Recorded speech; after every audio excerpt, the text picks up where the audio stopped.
àtòrọ̀ ìrọ̀lẹ́kùnrin lẹ̀ ń wò láti iléeṣẹ́ NTA Ìjẹ̀bú Òde.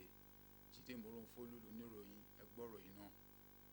Gómìnà ìpínlẹ̀ Ògùn Ọmọọba Dàpọ̀ Abíọ́dún ti ṣe àfihàn olùdíje fún ìdìbò gómìnà lábẹ́ òṣèlú All Progressives Congress Senator Solomon Ọlámilékan Adéọlá àti igbákejì olùdíje rẹ̀ Ayaba Kudirat Abíọ́lá Adégúnwà Balógun sí àwọn ìgbìmọ̀ lọ́balọ́ba Ìjẹ̀bú.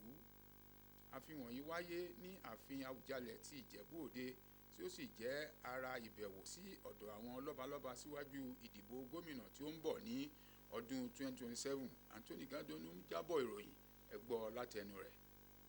Nígbà tí ó bá àwọn orí adé ọ̀run ìlẹ̀kẹ̀ tó wà níjòkó náà sọ̀rọ̀, gómìnà Dàpọ̀ Abíọ́dún sọ̀rọ̀ lórí èròǹgbà rẹ̀ láti yan aṣòfin àgbà Adéọlá Yáyì ní nípasẹ̀ òdodo àti ìgboyà tó ní, léyìí tó sì fi kún wípé láti ìgbà tí wọ́n ti dá ìpínlẹ̀ Ògùn sílẹ̀ ní nǹkan bíi 50 ọdún sẹ́yìn, ẹkùn ìwọ̀ oòrùn ìpínlẹ̀ Ògùn ni ò ti fa gómìnà kalẹ̀, léyìí tó sì ń rọ àwọn tó wà níbẹ̀ wípé àsìkò ti tó sì ń bẹ̀bẹ̀ fún ìrànlọ́wọ́ wọn àti ìwúrí láti ọ̀dọ̀ àwọn orí adé tó wà níkàlẹ̀.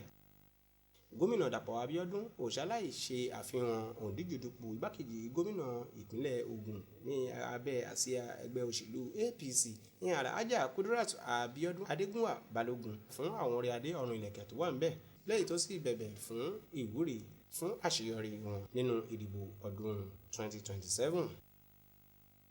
Nínú ọ̀rọ̀ aṣòfin àgbà Adéọlá Yáyì níwájú àwọn lọ́balọ́ba tó wà níbẹ̀ ni ó ti jẹ́jẹ́ èyí tó sì fi ṣe ìdánilójú fún wọn wípé òun yóò gùn lé àtẹ̀gùn ìmúdàgbà ohun ìgbélárugẹ ọrọ̀ ajé ìpínlẹ̀ Ògùn èyí tí gómìnà Dàpọ̀ Abíọ́dún ń bá bọ̀. Nígbà tí wọ́n sọ̀rọ̀ lórúkọ àwọn orí adé tó wà lórí ìjókòó, Adélé alága ìgbìmọ̀ lọ́balọ́ba Ìjẹ̀bú tó tún jẹ́ orímọlúsì Ìjẹ̀bú Ọba Lawrence Jayọ̀dá fi àmọ̀dájú rẹ̀ hàn fún gómìnà Abíọ́dún fún ti ìrànlọ́wọ́ láti ọ̀dọ̀ wọn orí adé ọ̀run ìlẹ̀kẹ̀ fún aṣòfin àgbà Adéọlá Yáyì nínú èròǹgbà rẹ̀.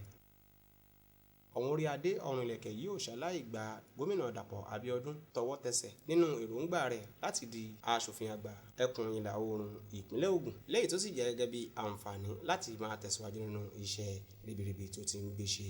Ayẹyẹ yìí ò ṣaláì kó àwọn lórúkọ ọ̀tọ̀kùlú èèyàn, pàápàá jùlọ àwọn ẹlẹ́nu nínú ẹgbẹ́ ìṣèlú APC ìjọ jákèjádò ìpínlẹ̀ Ògùn, níbi tí ayẹyẹ náà ti kẹsẹ̀járe pẹ̀lú ìwúre fún gómìnà Dàpọ̀ Abíọ́dún, aṣòfin àgbà Adéọlá Yáyì àti Alhaja Kudirat Adégúnwà Balógun láti ọ̀dọ̀ àwọn lọ́balọ́ba ọ̀hún fún ti èròǹgbà wọn nínú ìdìbò ọdún 2027 tó ń bọ̀.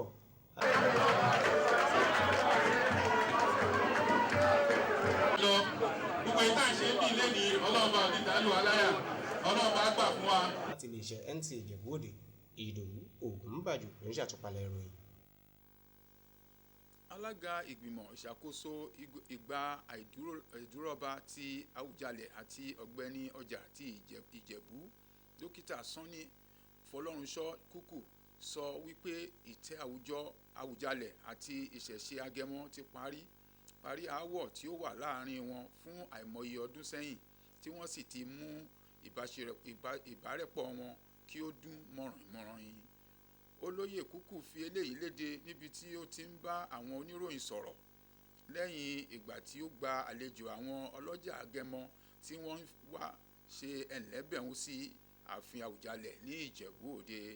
Anthony Gandonu tí ó wà níbi ìpàdé náà jábọ̀ ẹ gbọ́ látẹnu rẹ̀. Ọ̀sẹ̀ kan sẹ́yìn, àwọn alágẹmọ tí wọ́n jẹ́ olùtọ́jú ọ̀kan lára àwọn àṣà tí ó gbajúgbajà jùlọ ní ilẹ̀ Ìjẹ̀bú ti ṣe ayẹyẹ àjọyọ̀ alágẹmọ ọdún 2026. Lára àwọn ohun tí ó wáyé nínú ọdún ìbílẹ̀ náà ni ijó, ṣíṣe ètùtù àti àbẹ̀wò sí àwọn ibi ojúbọ. Pẹ̀lú bí àjọyọ̀ náà ṣe parí, àwọn alágẹmọ kóra jọ sí ààfin Àwùjalẹ̀ láti ṣe ìforíbalẹ̀ àti láti ṣe ìwúre bí ó tilẹ̀ jẹ́ pé Àwùjalẹ̀ ti papòdà. Agbára òyì ni agbára rẹ̀. Ọba lè má bá níjẹ gbogbo má bá níjẹ tọ́, òun ló ti máa yan ẹni o. Ìwúrà àbójì ẹlẹ́dàá ni kò jẹ gọ́ọ̀sùn lábẹ́ mu, wárí kò jẹ jẹ́rẹ̀ mu, wárí kò jẹ́rẹ̀ mu, wárí kò jẹ́rẹ̀ mu. Nígbà tí ó gba àwọn alágẹmọ náà lálejò, Adelé Àwùjalẹ̀ Ìjẹ̀bú Olórógun Sanni Kúkú ṣàpèjúwe ìforíbalẹ̀ náà gẹ́gẹ́ bí àmì ìlàjà, ìdáríjì àti ìṣọ̀kan tuntun ní Akilẹ̀ Ìjẹ̀bú. Tí èdè àìyedè bá wà láàrin àwọn èèyàn, nǹkan mẹ́ta ló ń parí ìjà: ẹbí, ìgbéyàwó àti ikú. Ìgbà tí ikú yìí dẹ̀ ti ṣẹlẹ̀, ikú tó wọ̀ wá lára ni. A dẹ̀ wò pé ṣé kí ìjà máa lọ ni tàbí kí ìjà parí. Ìyẹn la ṣe jẹ́ kán ṣe lọ́dún yìí. Ìwẹ̀ ti parí, kábíyèsí ní àjà tó wà lọ́hùn náà, òun náà àti dáríjì wọn. Ìyẹn ló ṣe wálé ní láti wá dúpẹ́ oore. Sanni Kúkú sọ pé ìpinnu láti ṣe ìlàjà pẹ̀lú àwọn alágẹmọ kí wọ́n sì tún máa wo ààfin jẹ́ ìgbésẹ̀ tí a gbé pẹ̀lú ète láti mú àjọṣepọ̀ tí ó ti bàjẹ́ láàrin ẹgbẹ́ méjèèjì padà bọ̀ sípò.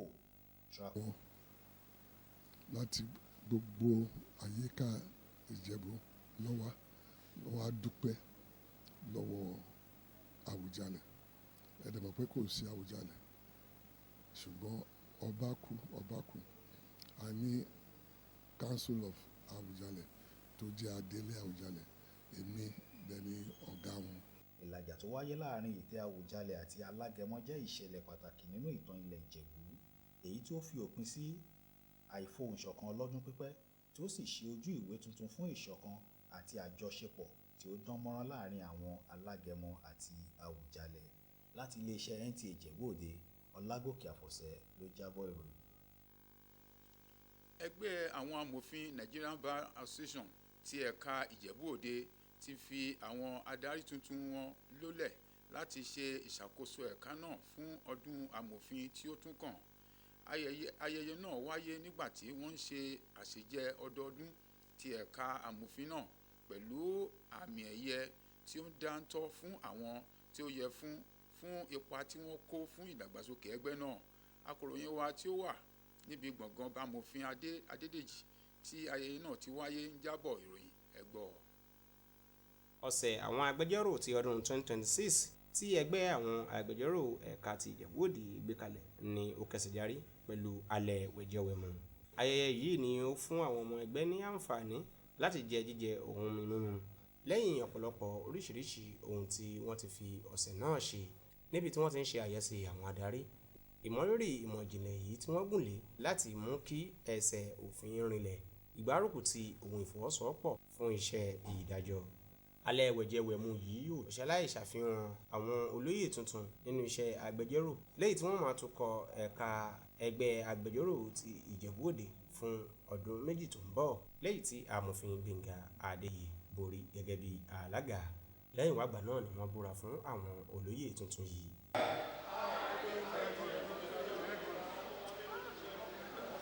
Having been duly elected as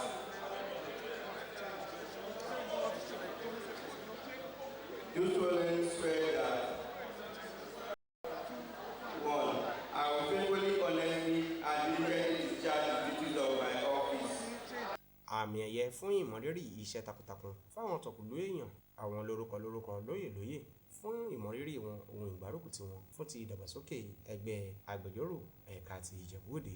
Nígbà tí wọ́n sọ kókó ohun tí iṣẹ́ aṣíwájú jẹ́, bámòfin Adédèjì kí àwọn olóyè tuntun kú oríire, lẹ́yìn tó sì rọ̀ wọ́n ìfọwọ́sowọ́pọ̀ ohun iṣẹ́ takuntakun fún àwọn ikọ̀ àwọn olóyè tuntun tí ó ṣẹ̀ṣẹ̀ gùn lóyè, lẹ́yìn tó sì yé wọn wípé kí wọ́n rí ìdàgbàsókè ẹgbẹ́ náà gẹ́gẹ́ bí ohun tó mú lọ́kàn wọn.